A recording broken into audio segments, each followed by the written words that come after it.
اگر ہم تفسیر پر بات کریں گے وہ تھوڑی دیر کے بعد، تبلیغ پر جو بات کر رہے ہیں وہ پہلے. جو ان کا موضوع ہے اس میں ہم جہاں تک سمجھ سکے ہیں تبلیغی زندگی کی باریکیاں، تبلیغی زندگی کی نزاکتیں، تبلیغی زندگی کے جو مشکلات یا وہ چھپے ہوئے گوشے تبلیغ کے کہ جو ہے اور جو ہمیں معلوم رہنا چاہیے، کیونکہ آپ اس کام کے لیے جا رہے ہیں جو پیچھے بینر پر ہے. ہمارے پاس کچھ وہ باتیں ہیں جو ہم آپ کو تاریخ سے نقل کر کے پیش کریں، اور کچھ وہ جو ہمارے تجربے میں ہے. تو ہم سے انہوں نے بھی خواہش یہ کی تھی، چونکہ میں بہت کم سنی سے اسی شوق میں ہوں، اور میں نے آپ سے ایک دن بیان بھی کیا کہ دنیا کی مختلف زبانیں ہم نے سیکھیں، بہت کم سنی وہ لوگوں سے سابقہ ہوا جو ہم سے چاہتے تھے کہ ہم بڑے ہوں، جب ہم کم سن تھے تو مبلغ بنے، اور اس کے لیے ہم نے محنت کی. غالباً 18 سال کا سن تھا جب ہم ایسٹ افریقہ چلے گئے تھے، مشرقی افریقہ پورے علاقوں کا دورہ کیا. 8 دن یہاں اور 7 دن وہاں اور 10 دن وہاں، 6 مہینے ہم وہاں 7 مہینے رہے. وہاں ہم نے سواحلی زبان سیکھی.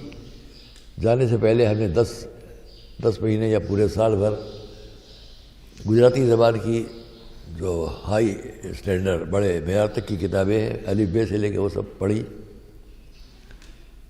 لیکن سب سے الگ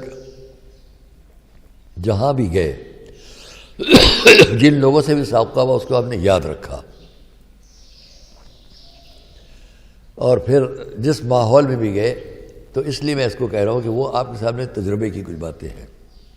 ان میں سے ابھی میں بات کر رہا تھا عزیزان حجت الاسلام آغا حسنین باقری سے، اور وہ بھی اس موضوع پر ہم آپس میں بات کر رہے تھے. سبھی آپ لوگ سب بہترین، لیکن پہلا سوال یہ ہے کہ آئیے ہم ایک آیت تک جاتے ہیں. 2 مرتبہ اس نے کہا یا اور مرتبہ ان اللہ یأمرکم بالعدل والإحسان، ان اللہ یأمر بالعدل والإحسان، ان اللہ یأمرکم ان تؤدوا الامانات الی اہلہا. اپنے لیے کہا اس نے. اور وَيَنْهَاكُمْ عَنِ الْفَحْشَاءِ وَالْمُنكَرِ وَالْبَغْيِ. یأمرکم کیا ہوا، وَيَنْهَاكُمْ کیا ہوا؟ وہ امر بالمعروف کر رہا ہے اور وہ نہی عن المنکر کر رہا ہے. آگے چلیں. الذين يتبعون الرسول النبي الأمي الذي يجدونه مكتوبا عندهم في التوراة والإنجيل يأمرهم بالمعروف وينهاهم عن المنكر. نبی کیا ہوئے فریضے میں؟ امر بالمعروف نہی عن المنکر. اسی طرح امت وسط قرآن کہہ رہا ہے جو امر بالمعروف نہی عن المنکر کرے. تو امر بالمعروف اور نہی عن المنکر کی لفظوں سے ہمارا بہت آشنا ہے، اچھی طرح جانتے ہیں. امر حکم، معروف نیکی، نیکی کا حکم امر بالمعروف، منکر ناپسندیدہ، نہیں روکنا، ناپسندیدہ باتوں سے روکنا، اچھی باتیں بتانا اور سمیٹ کے اچھی باتیں بتانا، بری باتوں سے روکنا. یہ اس نے اپنے لیے بھی کہا، اپنے نبی کے لیے بھی کہا، خیر امت کے لیے بھی کہا. ہم سب کو شرعی طور پر بھی جب اصول دین یا فروعات دین میں ہم آتے ہیں تو ان دونوں لفظوں سے بڑا سابقہ ہے. جہاں اس کے شرائط ہے کہ آپ پر کہاں ہے امر بالمعروف اور کہاں آپ پر نہیں ہے. ان میں سے ایک شرط یہ ہے امر بالمعروف کے خصوصیات تفاصیل میں کئی شرائط، ان میں سے ایک یہ بھی ہے کہ جو ابھی ہمارے بھائی نے کہا، آپ کو اب آپ کی بات پہنچانے پر بھروسہ ہونا چاہیے. آپ کو یقین ہو کہ آپ جو بات کہہ رہے ہیں یہ اچھی ہے. جب تک آپ اس سے خود پوری طرح مطمئن نہیں ہوں گے آپ کیسے کہیں گے؟ اس لیے ان میں شرائط میں ایک تو یہ ہے کہ آپ اس کو جب پہنچائیں تو اس میں سے پہلی بات تو یہ کہ آپ کو اس بات کے کہنے میں اپنی عزت و آبرو کے جانے کا خوف نہ ہو. آپ کسی ایسے شخص سے بات کریں کہ جو آپ کی نصیحت سن کے گالی بک دے، غصہ کر بیٹھے، تو آپ کی بات کا اثر کیا ہوگا؟ فساد ہو جائے گا. اس پر میں آپ سے پھر آگے کی کسی بات میں کہوں گا، چونکہ پھر موضوع بدل جائے گا، بہت دیر لگ جائے گی. آئیے دوسری بات یہ کہ آپ کو اپنی جان مال کا خوف نہ ہو، عزت و آبرو کے جانے کا خوف نہ ہو. ان سب چیزوں کے بعد آپ اور اس سے آپ واقف ہو، اس پر یقین ہو. ہمارا کیا حال ہے کہ آج ہم ساری دنیا میں، یہ موضوع بہت تفسیر میں چلا جائے گا، ہم وہاں بات کریں گے. ہم ساری دنیا میں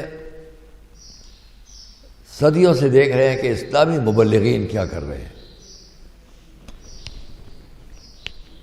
کبھی کبھی میں بہت افسوس میں ہو جاتا ہوں. جب میں بہت کم سنی میں پڑھتا تھا یہاں یا مسئول وائزین، اپنے اساتذہ سے الجھتا تھا. آپ بھی الجھیں، بالکل خوف زدہ ہونے کی ضرورت نہیں ہے. کوئی بات ہے آپ کھل کر کہیں. اب آپ کو بتائیں، اگر مجھے نہیں معلوم کہ میری مدد میں نے بٹھایا، اپنے حضرات کو ان سے پوچھوں گا، بھائی آپ بتائیے، یہ ہمارے ساتھ دیں گے. یہ پینل ہے پورا جو آپ کو بتانے کے لیے بیٹھا ہے. آپ کی بہت وقت، بہت عزت، بہت احترام ہمارے دلوں میں ہے. آپ جہاں سے بھی آئے آپ اس ادارے کی نمائندگی کر رہے ہیں، اور اس لیے ہم آپ کو پورا یقین رکھتے ہوئے، دیکھیے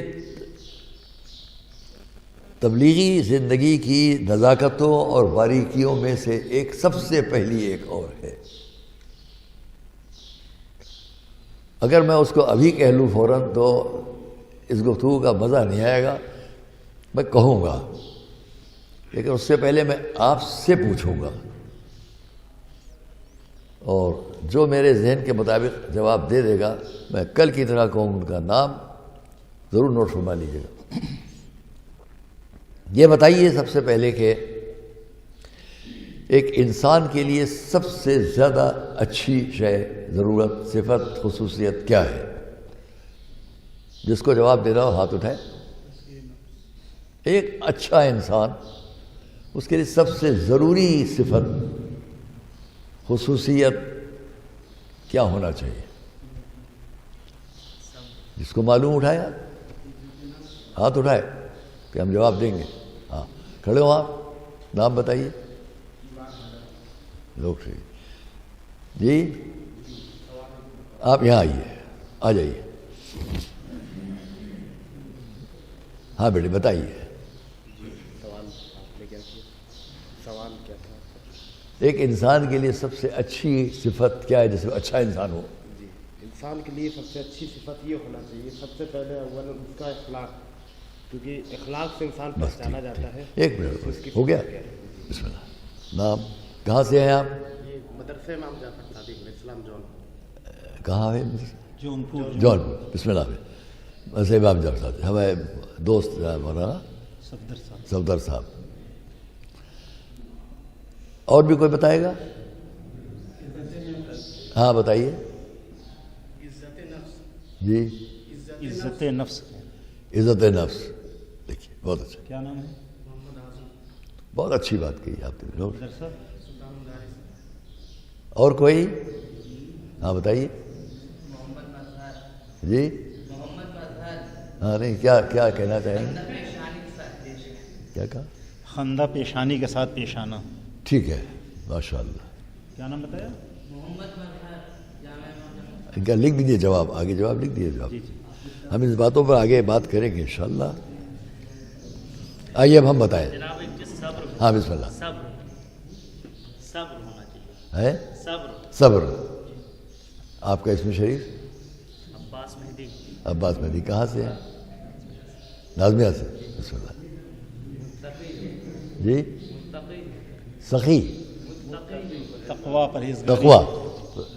جی ہاں بے شک، بالکل نوٹ کیجیے. نام بس بیٹے اب ہم آپ سے بتاتے ہیں. بڑے اچھے جوابات سب کے آئے. اخلاق جس نے کہا میں ان سے بھی کچھ کہوں گا. جنہوں نے صبر کہا، تقویٰ کہا، ان سب کے جوابات کے پیچھے میرے ذہن میں بہت سی باتیں ہیں. اگر میں کہوں تو وہ پھر اسی میں پورا وقت نکل جائے گا. اور صبر کہا، خندہ پیشانی کہا، ہے نا، خندہ پیشانی کہا ہے. اسی لیے سب ٹھیک جواب ہے، سبھی ٹھیک ہے. لیکن ان سب میں ایک بات پر آدمی جھجک جاتا ہے. مہوا میں ہم ایک بہت بڑے پروگرام میں تھے. وہاں ایک بہت بڑی مسجد کا افتتاح تھا. شاید گجرات کی سب سے بڑی مسجد وہی ہے. اس میں تھا اور ہمارے برادر محترم حجت الاسلام آغا مہدی مذہبی پور بھی تھے. ایک نماز انہوں نے پڑھائی، ایک ہم نے پڑھائی. مجمع تھا پیچھے بہت بڑا. جن کی تفسیر نمونہ ہے، ان کے نمائندے جو ہندوستان میں وہ بھی ہمارے شاگرد تھے، وہ بھی وہاں تھے. اور بہت حضرات تھے. وہاں شام کو ایک پروگرام تھا جس میں ہم اور پوری دنیا میں جن کے کروڑوں چاہنے والے اور ماننے والے اور ان کے ہے مراری باپو وہ بھی تھے. ان کی تقریر تھی، میری تقریر تھی رات کے پروگرام. اس بات کا جواب ہم ابھی آپ کو بتاتے ہیں. یہ ہے تبلیغی زندگی کے وہ اصول کے جن کو ہم اور آپ اگر آج شیئر کر رہے ہیں آپس میں آپ سے سیکھ رہا ہوں، آپ مجھ سے سیکھ رہے ہیں. تجربات کی بات ہے، بڑی اچھی بات ہے، سب سامنے آئی. تو وہاں ہم نے اپنی تقریر میں جو کہا، یہ ریکارڈ ہو رہی بات میں بتا رہا ہوں. اس وقت اور اسی بات کو ہم نے دہرایا دوبارہ دہلی کے ایک بہت بڑے پروگرام میں، جہاں ان کی کتھا چل رہی تھی مراری باپو کی. کم سے کم اس کے 1 لاکھ کے قریب، اور پھر ان کے لائیو ٹیلی کاسٹ میں پوری دنیا میں کروڑوں آدمی اس بات کو سن رہا تھا. ہم نے وہاں بھی کہا، یہاں آپ کے سامنے اس لیے دہرا رہے کہ تبلیغی زندگی میں ہم بہت دوڑے ہیں اور آپ کے سامنے تجربات کی بات ہے. جس پر مراری باپو نے کہا یہ مجھے بھی نہیں معلوم تھا. مجھے اچھا لگا ایک اتنا گیانی آدمی ایسی بات کہے. وہاں ہمارے عزیز مولانا فرید الحسن صاحب بھی ہمارے ساتھ تھے اس دہلی کی کتھا میں جو راج گھاٹ پہ ہو رہی تھی. دیکھیے، اگر کوئی یہ کہے کہ ایک انسان کے لیے سب سے، اس لیے کہہ رہا ہوں کہ تبلیغی زندگی میں ہم اور آپ، اس کا تمسک کہاں سے، وہ ابھی آپ کے ذہنوں میں آ جائے گا. امر بالمعروف نہی عن المنکر، اچھائی بتاؤ، برائی سے روکو. اگر اس کے پاس صبر نہیں ہے تو بہت سی جو جگہ پر وہ امر بالمعروف اور نہی عن المنکر میں چوٹ کھا جائے گا. اگر اس کے پاس خندہ پیشانی نہیں ہے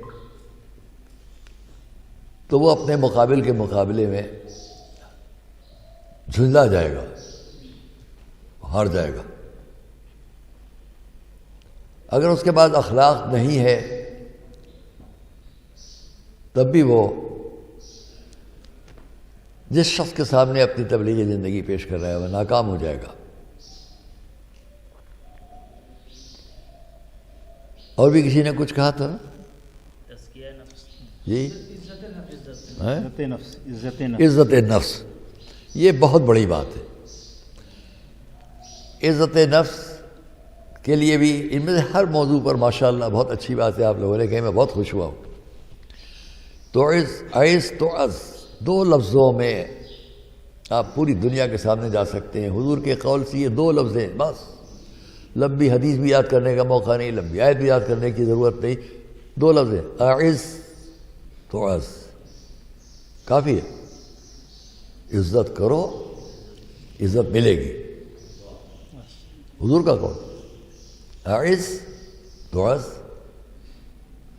اب اسی میں دو لفظ اور ہیں، وہ بعد میں کہوں گا۔ تو اگر اس کو ہم سامنے رکھیں، بہت سے لوگ یہ کہتے ہیں کہ وہ بڑا کامیاب انسان ہے، آج بھی بڑا، اس لیے سب لوگ، بہت سے لوگ، دیکھیے ہم کیا کریں، ہماری تبلیغی زندگی میں ہم پریشان ہیں، ہم کو پیسہ نہیں ہے، دولت نہیں ہے، ہم کیا کریں؟ دولت چاہیے۔ یہ مدرسہ جب بنا تو بانی اس کے سرکار نبی ملت نے کسی شخص کے جواب میں پھر یہ کہا، اب اس مدرسے کو غربائے مومنین بنائیں گے۔ اور جتنے آپ بورڈ دیکھیں گے اوپر پتھر لگے ہوئے ہیں سب کے ناموں کے، میں جس آفس میں بیٹھتا ہوں، جو سامنے جہاں حسابات ہوتے ہیں، ان دونوں آفس کے اوپر بھی جو پتھر لگے ہوئے ہیں، یہ سب غربائے مومنین تھے۔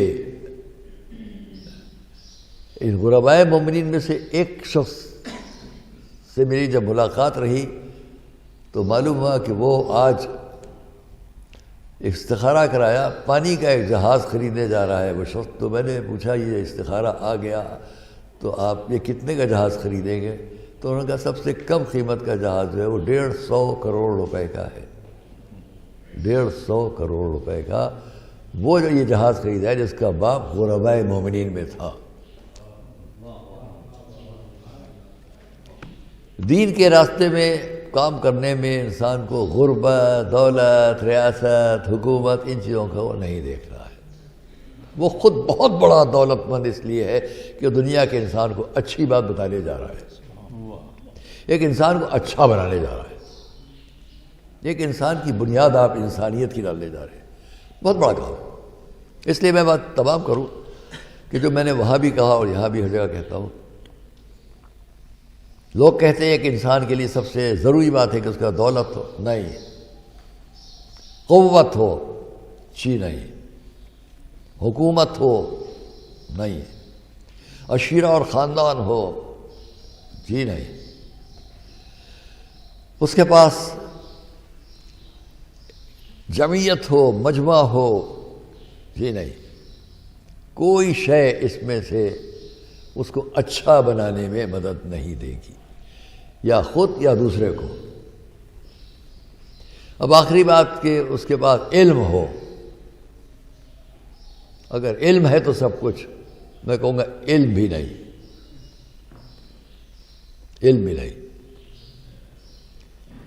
ہمارے بھائی نے کہا خلق ہو، اخلاق ہو، ہم کہیں گے وہ بھی نہیں، سب ضروری ہے، لیکن سب سے اہم علم نہیں ہے، خلق نہیں ہے، دولت نہیں ہے، قوت نہیں ہے، طاقت نہیں ہے، عشیرہ نہیں ہے، خاندان نہیں ہے، جمعیت نہیں، جماعت نہیں ہے۔ سب سے بنیادی بات جو ایک انسان کے لیے ہر جگہ ضروری ہے، تبلیغی میدان میں بھی، وہ ہے رحم۔ رحم۔ ہر وہ انسان اگر وہ رحم نہیں رکھتا ہے، علم ہوگا ہلاکت کی طرف لے جائے گا۔ سخاوت، علم اگر اس کا رحم نہیں ہے، سخاوت دیکھ دیکھ کے کرے گا، سمجھ رہے ہیں؟ دیکھ دیکھ کر کرے گا۔ اگر رحم نہیں ہے اس کے پاس، شجاعت ہے، اپنے کو بھی ہلاک کرے گا، دوسرے کو بھی ہلاک کرے گا۔ ہر جگہ یہی ہے، رحم بنیادی بات ہے ایک انسان کے لیے، رحم۔ میں اس کے سلسلے میں قرآنی آیات سے، حضرت حابیل نے قابیل سے کہا لئن بسطت الی یدک لتقتلنی ما انا اقتلک، طاقت ہے، قوت ہے. اگر تو اپنا ہاتھ میرے قتل کے لیے بڑھائے گا میں نہیں کروں گا. انی اخاف اللہ رب العالمین، میں عالمین کے پالنے والے ڈرتا ہوں. پورے واقعے میں آپ کو ملے گا. اس نے جس کو آپ کے لیے بھیجا ان کے لیے سب سے بڑا لقب رحمت للعالمین، عالمین کی رحمت. میں نے بھی کہا آئس تو انہی کا قول، دو لفظ ہے، ارحم ترحم، رحم کرو رحم ملے گا. وہ شخص کہ جس نے اپنی لڑکی کو زندہ دفن کیا، اس نے پوچھا یا رسول اللہ کیا میری خطا معاف ہو سکتی ہے؟ کچھ نہیں فرمایا سوائے اس کے ارحم ترحم. من لا یرحم لا یرحم، جو رحم نہیں کرے گا اس پر رحم نہیں ہوگا. سب سے بنیادی بات آپ کے لیے تبلیغی میدان میں پہلے آپ کے دل کے اندر یہ رحم کا جذبہ ہو کہ میں جس سے بات کر رہا ہوں یہ لائق ہے کہ میں اس کے ذہن کو پڑھوں، وہ ویسی بات کروں. ہمارے یہاں ذرا سا بات کو ہم بدل کے کہیں، بہت لوگوں نے جو حضور کی شریعت کے پہنچانے کے بعد اور اس کو اپنے ہاتھ میں لیا تبلیغی زندگی میں، اسلامی زندگی کو ان تمام لوگوں نے بہت برباد کیا کہ جنہوں نے بغیر کسی رحم و مروت کے اپنی حکومت بنانے کے لیے تبلیغ اسلام کا سہارا لینا شروع کیا. یہ مبلغین شروع سے آج تک ان کو کنارے رکھے ہم تو ہم سمجھیں گے کہ تبلیغ کیا ہے، حقیقت کیا ہے، سچائی کیا ہے. بہت برباد کیا گیا اسی لیے کہ رحم نہیں تھا. میں ہر گفتگو کو تان و طنز اور سے بچا کے کر رہا ہوں کہ وہ مجلسی انداز نہ آ جائے. جس نے نحن بنات الطارق، وہ جو ہفتے ستاروں کی بیٹیاں کہہ رہی تھیں نمشی علی النمارق، ہم قالینوں پر چلنے والیاں، جو یہ کہہ رہی تھی 1 سال کے بعد وہی ہے جو کسی کا سینہ چاک کر کے کلیجہ نکال کے، جس کے کل میں نے آپ کے سامنے جس آیت کو ادعو الی سبیل ربک، اس کا دوسری آیت فوراً کہ وَلَئِن صَبَرْتُمْ وَإِنْ عَاقَبْتُمْ فَعَاقِبُوا بِمِثْلِ مَا عُوقِبْتُمْ بِهِ. اس کی تفسیر میں یہی کہ مسلمانوں نے چاہا کہ ہم بھی انتقام لیں، جہاں جہاں قتل کریں، میدان جنگ میں جائیں، ہم بھی وہی کریں. روک دیا گیا نہیں، تم یہ نہیں کرو. تو ہم انتقام میں نہیں ہیں. دین اور شریعت انتقام نہیں. لکم فی القصاص حیات، زندگی ہو، یہ نہیں کہ بس قتل کر دو. تو آئیے ذرا ہنسنے ہنسانے کی بات کر لیں، تھوڑا رنگ بدلے بات کا. جب آپ یہ بات کریں، کسی سے بھی تبلیغی زندگی میں جائیں، تو پہلے آپ کے دل میں سامنے جس سے بات ہو اس کے لیے احترام، محبت. تو آپ کی عزت نفس جو کہی وہ بھی بات صحیح ہے، جو اخلاق کا وہ بھی صحیح بات ہے. ان سب میں ہر جز آپ کا جائے گا اس بات پر کہ آپ پہلی بنیادی بات رحم. اگر رحم ہے آپ کا تو آپ کا اخلاق بھی ہر جگہ اور بہتر ہو جائے گا، جو آپ کی عزت نفس ہے اور بہتر ہوگی، جو آپ کے لیے صبر کی منزل وہ اور بہتر ہوگی. ہر جگہ آپ کی عزت نفس آپ کے کام اور یہ رحم کا جذبہ آپ کے کام آئے گا. ٹھیک ہے؟ تو اس لیے سب سے بے بنیادی بات ہمارے پاس جو باریک باتیں ہیں تبلیغی زندگی کی، کہ آپ سامنے والے کا کو یہ محسوس کرا دیں کہ آپ اس کا احترام رکھتے ہیں، آپ اس کی عزت کرتے ہیں، آپ اس کی بات غور سے سننا چاہتے ہیں. بڑے سے بڑا انسان بحث میں الجھا لیا جاتا ہے. دوسری بات میں کہوں گا کہ تبلیغی زندگی میں آپ کو ہر شخص چاہے گا غصہ دلائے. یہ دوسری بنیادی بات کہہ رہا ہوں. ہرگز آپ تبلیغی زندگی کے وقت، علمی بحث کے وقت، دوسرے سے بات کرتے وقت کسی قیمت پر بھی غیظ و غضب میں نہ آئے. سامنے والا کوشش کرے گا کہ آپ کو غصہ دلائے. یہاں ہنسنے ہنسانے کی بات آپ سے کریں. کتنی دیر ہو رہا ہے ہماری؟ بہت ہو رہا ہے؟ 5 منٹ. ایک جگہ ایک بلی میں اور ایک گدھے میں بحث ہو گئی. بلی نے کہا گھاس سبز ہوتی ہے، گدھے نے کہا گھاس زرد ہوتی ہے۔ بڑی بحث ہوئی، وہ کہتی ہے گھاس سبز، وہ کہتا ہے نہیں گھاس زرد ہوتی ہے۔ تو دونوں نے کہا اچھا ہمارے جھگڑے کا فیصلہ جنگل کے راجا کے پاس لے چلے، جو وہ فیصلہ کر دے۔ وہ شیر کے پاس لے کر آئے، بھیا پڑھ لیں تو پڑھا لیں۔ وہ شیر کے پاس پہنچے، انہوں نے کہا کہ دیکھیے ہمارا ایک جھگڑا ہو گیا ہے، کیا ہے؟ بلی نے کہا میں کہتی ہوں گھاس سبز ہوتی ہے، یہ کہتے ہیں زرد۔ اس نے کہا یہ غلط کہتی ہے، گھاس زرد ہوتی ہے۔ جنگل کے راجا نے بلی سے کہا تم کو 1 مہینے کی جیل کی جاتی ہے، 1 مہینے کے لیے تمہیں جیل میں ڈال دیا جائے، قید کر دیا جائے۔ تو بلی نے کہا کیا میں نے کچھ غلط کہا تھا؟ کہا نہیں، تم نے تو ٹھیک کہا تھا کہ گھاس سبز ہوتی ہے، لیکن سزا اس بات کی کہ تم نے گدھے سے بحث کیوں کی۔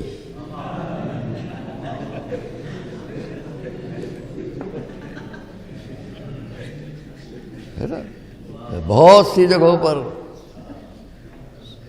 جی ہاں آپ صحیح فرما رہے ہیں، بے شک میں نہیں جانتا تھا، آپ نے صحیح فرمایا۔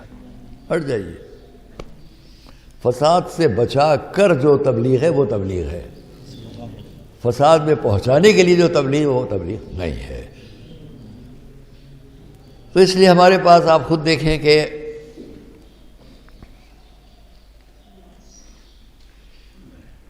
تبلیغی زندگی کا ایک چھوٹا سا گوشہ۔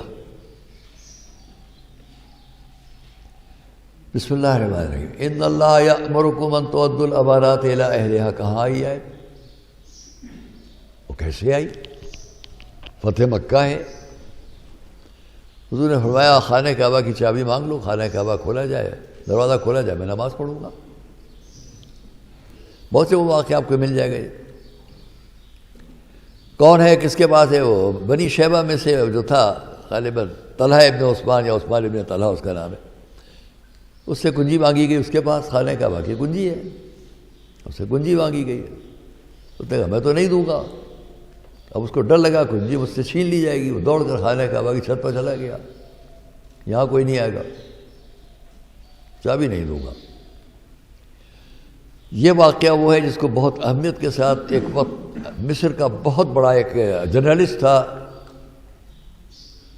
اس کا اخبار چھپتا تھا الہلال، ابھی نام یاد آ جائے، انہوں نے بھی اس کو لکھا کہ بنی شیبہ کے پاس یہ آج تک امانت ہے، خانوادہ بنی شیبہ جو قبیلہ بنی شیبہ۔ حضور نے فرمایا یا علی سے کنجی لاؤ۔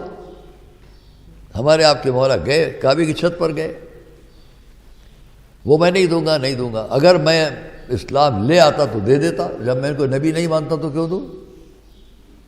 اس کو اہل قرار دیا گیا ہے، اس کو وہاں کا امیر قرار دیا گیا ہے، پہلے سے وہ امانت دار ہے، چابی کا جائے، وہ اپنی جگہ بسیط ہے، میں نہیں دوں گا۔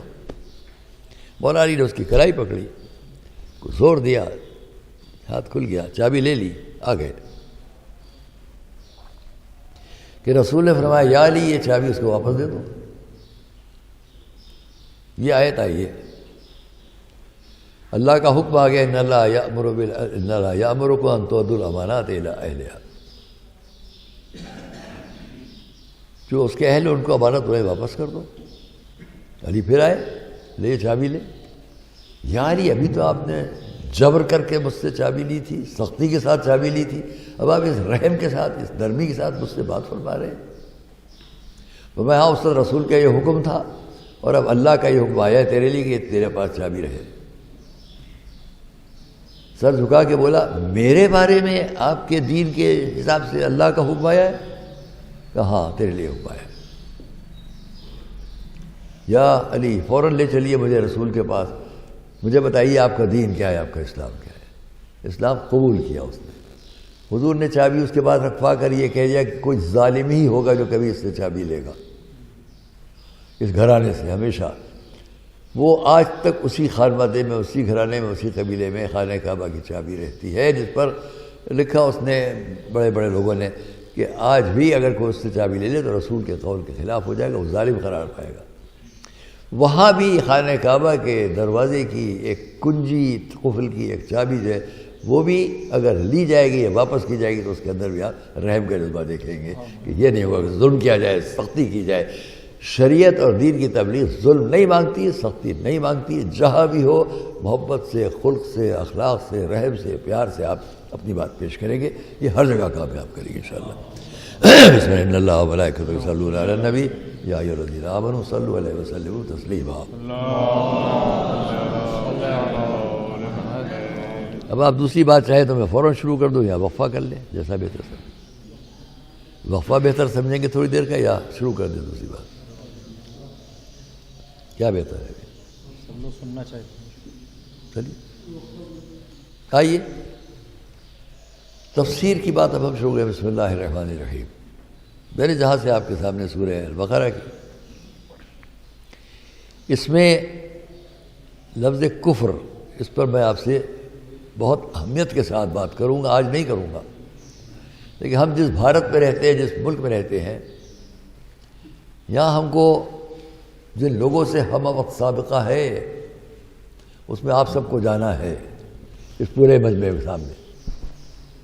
پرسوں میں جہاں ایک جگہ مجلس پڑھ رہا تھا، یہاں شب میں بہت لوگ تھے، تو میں نے ان سے کہا آپ اپنے بچوں پر نظر رکھیں، آپ سب بہت سی باتیں ذہن میں آنے لگتی ہیں۔ آئیے یہ تبلیغی زندگی کا معاملہ خرابی تک کیوں لے گیا ہم کو، اور آج پوری دنیا میں اس کے مسائل ہمارے سامنے کیوں آئے؟ میں آپ کے سامنے خود قرآن کریم کی ایک آیت کی تلاوت کرتا ہوں۔ بسم اللہ الرحمن الرحیم، سورہ آل عمران کی آیت ہے اور 7 نمبر کی آیت ہے۔ سورہ آل عمران 7 نمبر کی آیت۔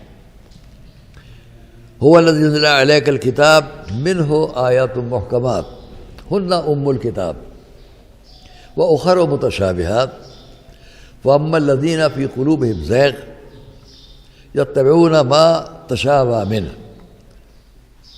ابتغاء الفتنہ وابتغاء تاویلہ وما یعلم تاویلہ الا اللہ والراسخون فی العلم۔ اس کے آگے یقولون آمنا باللہ وغیرہ۔ تو قرآن نے کیا کہا؟ اس نے یہ کتاب جس کے اندر آیات محکمات ہیں اور بعض متشابہ ہیں، اور متشابہ آیات ہیں جن کے دلوں میں زیغ ہے، کینہ ہے، وہ اپنے قلوب کے حساب سے، اپنے امور کے حساب سے فائدہ اٹھاتے ہیں متشابہ آیات کا، جبکہ اصل کتاب قرآن کہہ رہا ہے آیات محکمات ہیں۔ اب ہمارے اور آپ کے سامنے تفسیر کی بات ہے، چونکہ قرآن 90%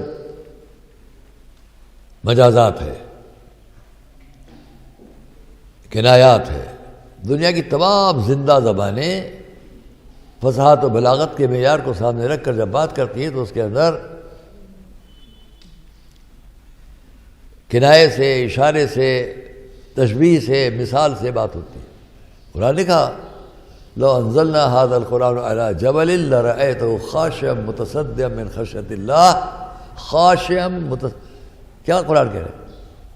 لرأيته خاشعا متصدعا من خشیۃ اللہ، اللہ کے خوف سے ٹکڑے ٹکڑے، ریزہ ریزہ۔ پھر کیا کہا؟ وَتِلْكَ الْأَمْثَالُ نَضْرِبُهَا لِلنَّاسِ لَعَلَّهُمْ يَتَفَكَّرُونَ۔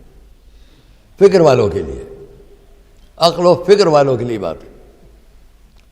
لعلہم یتفکرون، خود فکر کیا ہے عزیزو دوستو؟ ہر چیز کی ایک مشق ہے، پریکٹس ہے، ایکسرسائز ہے۔ یہ کرنے میں بھی ایک ایکسرسائز ہے، جب ہم یہ کرتے ہیں اس کی بھی ایکسرسائز ہے، ہر چیز کی ایکسرسائز ہے۔ آپ کی صلاحیتوں کی ایکسرسائز کی جگہ کون ہے؟ آپ جو پڑھ رہے ہیں، لکھ رہے ہیں، سب کر رہے ہیں، اس کی ایک مشق، اس مشق کی جگہ ہے آپ کی عقل۔ اس عقل کی بھی ایک ایکسرسائز ہے۔ یہ میں نہیں کہہ رہا ہوں، احادیث کی روشنی میں بات ہے. اس عقل کی بھی ایک مشق کی جگہ ایک ایکسرسائز ہے، وہ ہے فکر، تفکر. التفکر ساعہ خیر من عبادت سنت، حضور کا قول نہیں، آگے بڑھا کے بات کی. التفکر ساعہ خیر من عبادت سنتین، پہلے فرمایا 1 سال کی عبادت سے بہتر، 2 سال کی عبادت، جی نہیں، اور بڑی بات. التفکر ساعہ خیر من عبادت 60 سنہ. تو 60 مبالغہ کے لفظ، جتنا غور کرو. اور تفکر کے لیے بھی ایک ایکسرسائز ہے. اس کو غالباً کتاب الملائکہ میں نے دیکھا، قول معصوم میں، کہ تفکر کی بھی جگہ ہے، اس کی بھی ایکسرسائز ہے. وہ کیا ہے؟ الصمت، خاموشی. خاموشی کی جگہ ڈھونڈ لیں گے، وہاں ہم اپنے غور و فکر میں کھو جائیں گے. یہ غور و فکر ہماری عقل کو اتنی طاقت دے گا کہ نہیں کتنی چیزوں تک ہم پہنچ جائیں گے جو ہم نہیں جانتے. تو اس لیے ہمارے پاس بہت سی جگہوں پر مشکل یہی ہے کہ جو غلط لوگ تھے انہوں نے غلط طریقے پر اپنے مفادات کو سامنے رکھ کر قرآنی احکام، قرآنی آیات کی تفسیر بیان کرنا شروع کی. لیکن ہمارے اور آپ کے لیے سب سے بہتر یہ ہے کہ ہم اس تعصب سے الگ رہ کر دیکھیں شریعت کی زندگی کو، جس کو حضور نے، پہلے آپ غور کیجئے کہ 40 سال تک خود ہرا فاران مکے سے نکل کر، اپنے گھر سے نکل کر، آبادی سے نکل کر سناٹوں میں جانا، جس پر بہت سے مورخین نے لکھا کہ ان خاموشی کی جگہوں پر حضور غور فرماتے تھے. تو خیر یہ تو ان کا اپنا کہنا ہے جو دنیاوی اعتبار سے رسول کی ذات کو دیکھے، کیونکہ وہاں خاموش جگہوں پر رہ کے کچھ سیکھا، ایسا نہیں ہے. ہم کو اور آپ کو سکھانے کی باتیں ہیں کہ جس سے ہم اور آپ اپنی عقل و فکر کو جگائیں، آواز دیں. ہماری اس تفسیر کی زندگی کو، جو قرآن کریم کی شریعت، تفسیر کیا؟ شریعت، قرآنی شریعت تفسیر ہے. اس کو پیش کرنے کے لیے میں نے کل بھی کہا، اس سے پہلے بھی کہا، آج پھر دہراؤں گا، جب ہم پرجوش ہو کر بات کرتے ہیں تو ہماری تمام مبلغین نے لفظ کفر کو بہت اپنایا، بہت اپنایا. بس یہ کافر، وہ کافر، وہ کافر، وہ کافر. ہمارے ملک میں اس کا ایک تعصب پیدا ہوا ہے، بہت شدید تعصب ہے اس وقت، جس پر ہم بہت سی جگہ بات کر چکے، وہ آپ سے بھی بات کریں گے. کل بھی ہم نے آپ سے کہا کہ کشف المعانی عن اللفظ المشکل، مشکل لفظ کے اندر جو معنی چھپے وہ ہٹاؤ. یہاں مجھے جوش ملی آبادی کے قطع یاد آ گیا، جو اس جگہ پر آپ کو ذرا رنگ بدل جائے گا، آپ کو اچھا لگے گا. قاموس و لغات سے گزر کر دیکھو. قاموس لغت، قاموس و لغات سے گزر کر دیکھو. قاموس و لغات سے گزر کر دیکھو. دوسرا مصرع یاد نہیں آ رہا ہے. الفاظ کے سینوں، الفاظ کے سر پر نہیں اڑتے مانا، الفاظ کے سر پر نہیں اڑتے مانا، الفاظ کے سینوں میں اتر کر دیکھو. بات سچ ہے کہ ہم جانے کتنے ہیں. خیر، تو آئیے ہم تفسیری زندگی، جو میرے بار بار ذہن میں جاتا ہے، جو ابھی تھوڑے پہلے تقریر کر رہا تھا آپ کے سامنے کہ تبلیغی زندگی کا کیا مفاد ہو، تو میں تفسیر پر بات کرنا چاہتا ہوں. تفسیر کے سلسلے میں ہمارے سامنے لوگ کہنے لگے کہ جناب یہ تفسیر تو نامکمل ہو جاتی ہے اگر ہمارے وہ بڑے ہو فلاں نہ ہوتے. بہت اچھی بات لکھی تفسیر نمونہ میں حضرت آیت اللہ رضوان شیخ ناصر مکارم شیرازی صاحب نے اپنی تفسیر میں شروع میں بھی ایک دلیل بہت اچھی دی جو مجھے اچھی لگی. تفسیری زندگی میں کسی کو یہ نہ سمجھنا چاہیے کہ قرآن کریم جو ہے وہ ناقص تھا بعد میں کامل ہوا، لیکن اگر ایسا ہوتا تو رسول یہ نہ فرماتے کہ انی تارک فیکم الثقلین کتاب اللہ۔ حضور کا فرمان تھا کہ دو چیزیں چھوڑ لو، اس کے مطلب قرآن ہے اس شان میں ہے جو آگے تک جائے گا اور جس کو اہل بیت کے ساتھ ہونا ہے۔ ہاں ٹھیک ہے، کسی صاحب نے لکھا ان کا نام منسوب ہو گیا، کسی صاحب نے لکھا ان کا نام منسوب ہو گیا۔ ہمارے آپ کے سامنے پہلے تو ہم اس پر بات کر رہے ہیں کہ تفسیری زندگی کی خرابیاں کیا ہیں۔ لوگوں نے اپنے مفادات کی، جو کل میں کہہ چکا کہ 21 سال والے، 23 سال والے اور 2 سال والے، یہ عام ہو گئی بات۔ علماء اسلام کی خدمت میں اگر ریکارڈنگ کے ذریعے بات کبھی بھی جائے تو میں کہہ سکتا ہوں کسی شخص نے بھی اگر حضور کے قول کو، عمل کو سمجھا ہو تو یہ دیکھ لے گا اور سمجھ لے گا کہ سب سے قریبی کون ہو سکتے ہیں تفسیر کے پیش کرنے والے۔ یہاں میں رکتا ہوں، ایک سوال پھر کروں گا آپ سب حضرات سے، امتحان نہیں ہے، جو فوری طور پر جواب دے دے گا میں اس کا نام لکھوں گا۔ یہ بتائیے مکے میں اور مدینے میں، مکے میں کتنے قرآن کے سورے نازل ہوئے اور مدینے میں کتنے قرآن کے سورے نازل ہوئے؟ کوئی جانتا ہو ہاتھ اٹھائے۔ مکہ معظمہ میں کتنے سورے آئے اور مدینے میں کتنے سورے آئے اور کہاں آئے؟ 86 مکے میں، جی 86 مکے میں ہاں، اور 88 مدینے میں، 28۔ 28 شاباش، نام لکھیے آپ کا، شاباش۔ 86 سورے مکہ معظمہ میں نازل ہوئے، 28 سورے مدینہ منورہ میں آئے، 114 سورے ہو گئے۔ یہ 86 سورے جس جگہ نازل ہوئے اس گھر کا نام کیا ہے؟ کسی کو انکار نہیں ہے۔ میں خود جب گیا حج کرنے تو وہاں کے جو محتمم تھے میرے حج کے سلسلے میں، عامل تھے جن کو عامل شاید کہتے ہیں، تو وہ مجھے لے گئے اس جگہ، وہ دکھائی وہ جگہ، یہاں قرآن نازل ہوا۔ اس جگہ پر حکومت سعودیہ نے اہتمام کیا ہے کہ یہ لائبریری بنا دی گئی جگہ، اور دور دور تک کہیں کوئی نجاست نہ آنے پائے، اس لیے کوئی طہارت کا انتظام نہیں رکھا ہے کہ یہاں صرف طہارت ہی طہارت دکھائی دی۔ اس گھر کا نام ہے جس کو انہوں نے بتایا، یہ گھر مجھے بڑا اچھا لگا جب میں نے اس کو انہی کیا کہ ایک عباس کرارا کر کے ایک ہے، ان کی کتاب ہے تاریخ الحرمین الشریفین، اس میں نے اس کو دیکھا۔ خانہ کعبہ کا نام کیا ہے؟ اصلی نام خانہ کعبہ کا ہے قبۃ الوحی۔ کعبہ حضرت آدم کے وقت اس کا نام قبۃ الوحی۔ قبہ کہتے ہیں اس لائٹ ہاؤس کو جو سمندروں میں کنارے کنارے لگا دیے جاتے ہیں تاکہ جہاز ادھر نہ آئے، وہاں نیچے پہاڑ ہوگا، ٹکرائے گا، ہلاک ہو جائے گا، اس سے بچانے کے لیے اسے قبہ کہتے ہیں، لائٹ ہاؤس کہتے ہیں۔ قبہ جو جہازوں کو ہلاکت سے لوگوں کو بچانے کے لیے کنارے کنارے، اگر کبھی آپ گئے ہو سمندر کے کنارے آپ نے دیکھا ہوگا، میں اسٹیمر پر بہت سفر کر چکا ہوں تو میں نے دیکھا۔ کعبے کا نام قبہ آدم، قبہ آدم،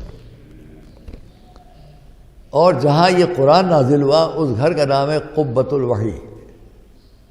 آپ کے خوش ہونے کے لیے میں کہہ دیتا ہوں، اس کا تعلق اس وقت کی تقریر سے نہیں، میں خوش ہونے کے لیے کہہ دیتا ہوں کہ میں نے ایک مرتبہ خیال کیا کہ جب رسول نے فرمایا کہ کفو نہ ہوتا کوئی، تو مولا کی ولادت کعبے میں تو معصومہ کی ولادت، تو فوراً ذہن گیا وہ قبہ آدم ہے یا قبۃ الوحی ہے۔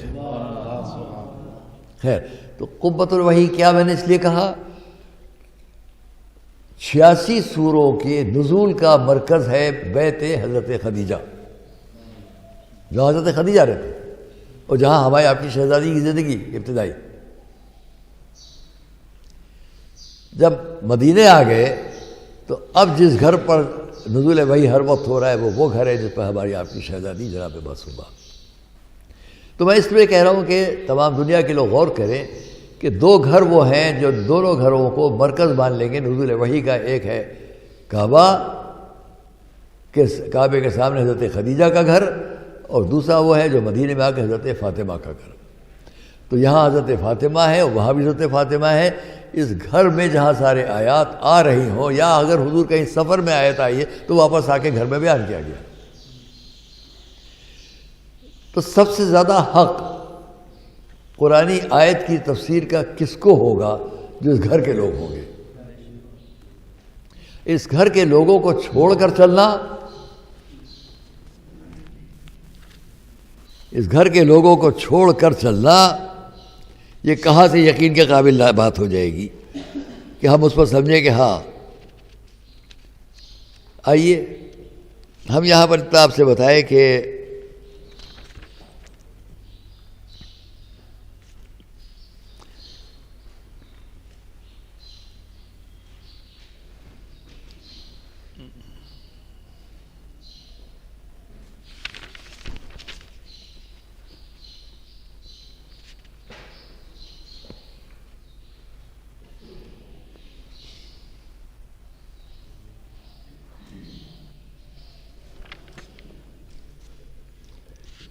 ایک صلوات پڑھیں آپ لوگ.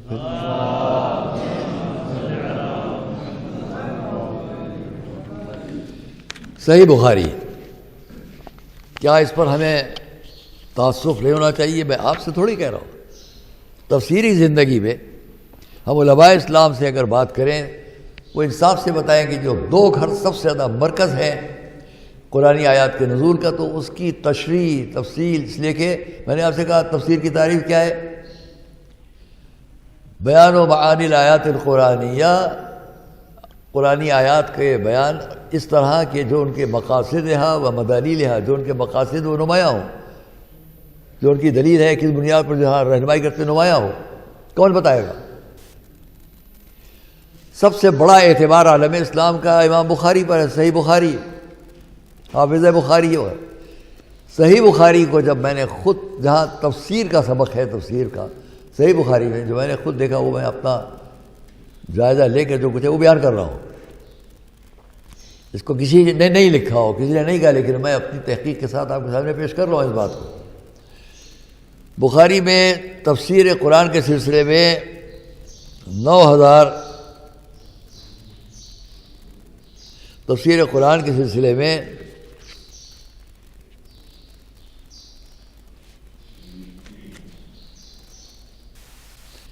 9400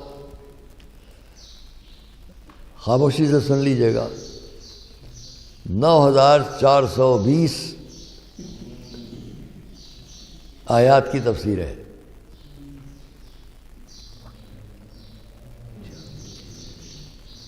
یا 942 کے لیے. ان آیات میں جو 2 سال کے اسلام لانے والے ہیں، ان میں سے ابو ہریرہ سے 246 آیات کی تفسیر ہے.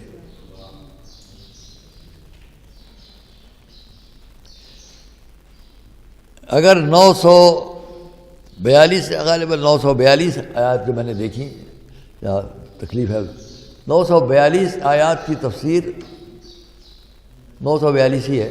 بخاری کی 942 آیات، امام بخاری نے 942 آیات کی جب تفسیر کرنا شروع کی تو ان فلاں اس میں ابو ہریرہ سے 246 آیات کی تفسیر ہے. امیر المومنین مولا علی سے صرف 3 آیات کی تفسیر ہے، بس 3. ان میں سے 2 آیات کی تفسیر وہ ہے جو کسی کی پاک دامنی کی گواہی دینے کے لیے. آپ سمجھیں، ایک واقعہ جو پیش آیا تھا زیور کے کھو جانے کا، اس کی واپسی کا، لوگوں کو کچھ شک، تو اس وقت میں کہ کہاں، تو مولا علی نے گواہی دی، میں خود دیکھ رہا تھا. یہ 2 آیات کی تفسیر مولا علی کی طرف سے، تو وہ بھی اس لیے ہے حضرت معصومہ سے صرف ایک روایت، ایک آیت کی تفسیر ہے بس. 942 میں سے ہماری آپ کی شہزادی سے جو تفسیر نقل ہوئی ہے صرف ایک آیت کی. اور امام حسن اور امام حسین سے کوئی نہیں، کوئی روایت نہیں. نوٹ کریں آپ، غلط ہو تو مجھے بتائیے گا. تو جس گھر پر پورا قرآن آئے، جس گھر میں سب نے رسول کے ساتھ اس طرح زندگی گزاری ہو، اس سے آپ کو روایات نہیں مل رہی تھی. میں امام بخاری کے لیے تعصب کے لفظ نہیں کہہ رہا ہوں، وہ میں آپ سے کہہ لوں کہ میں اس کا قائل نہیں ہوں کہ بس متعصبانہ طور سے میں بات کو کر لوں. اسی مدرسے میں بلیسو میں نے بہت جگہوں پر امام بخاری پر محرم کے اشرے میں پڑھا. 56 سال ہو گئے مجھے اشرا پڑھتے ہوئے اسی مدرسے میں. یہ سب آپ دیکھتے ہیں، سب مملو ہوتا ہے سڑکوں تک ہر طرف مجمع بڑا. میں نے امام بخاری میں بات شروع کی تھی آج سے 56 سال پہلے، یہیں اسی مدرسے میں.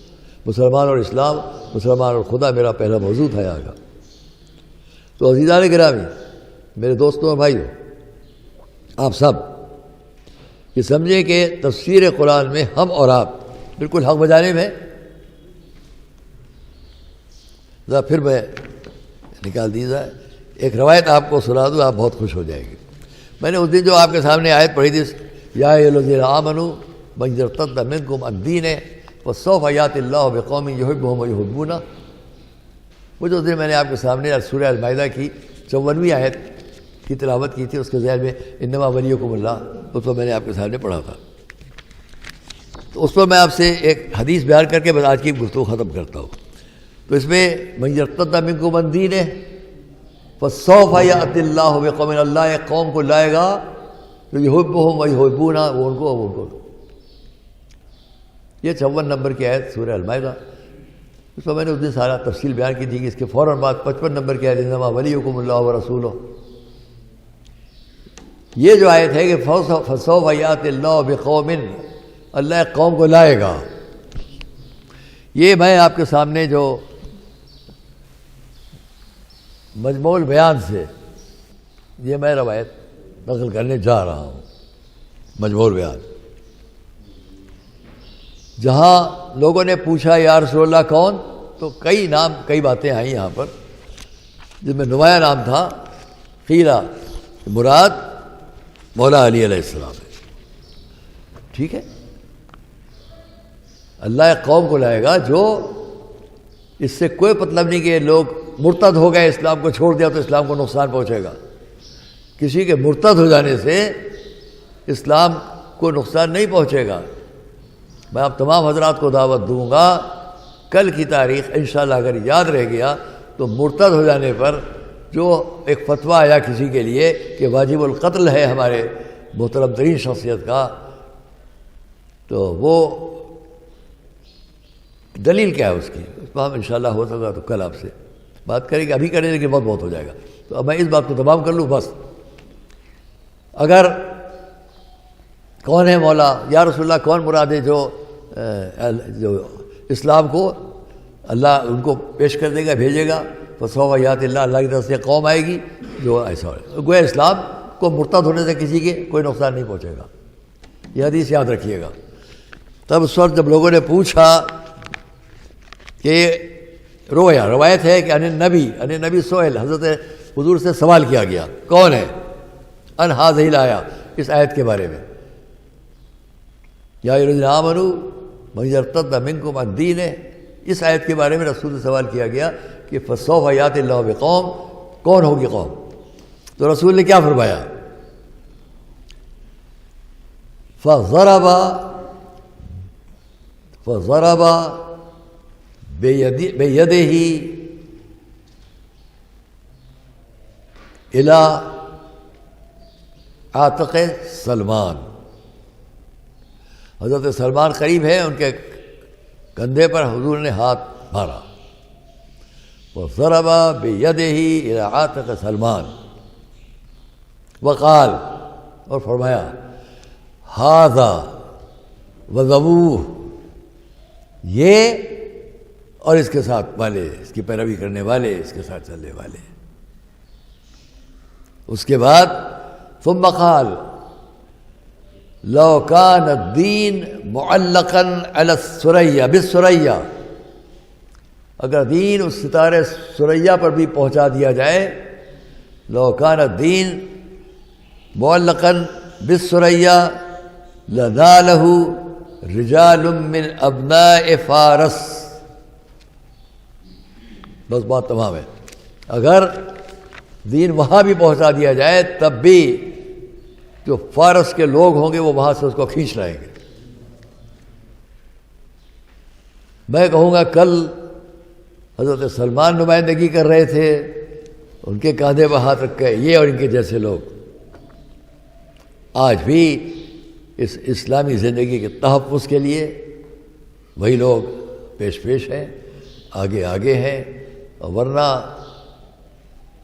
وہ جو ایک اسلام کا دشمن زمانوں سے صدیوں سے ہمارے آگے سامنے ہے، جس کی تقلید میں آج بھی اسلامی زندگی کے مرکز جا رہے ہوں.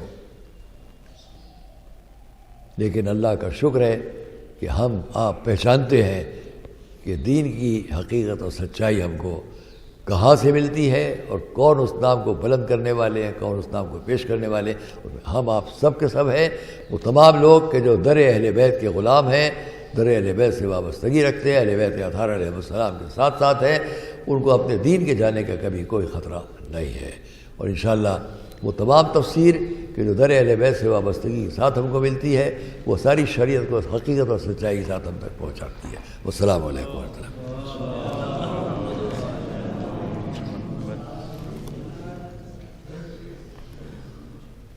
وقت زیادہ تو نہیں ہوا؟ نہیں.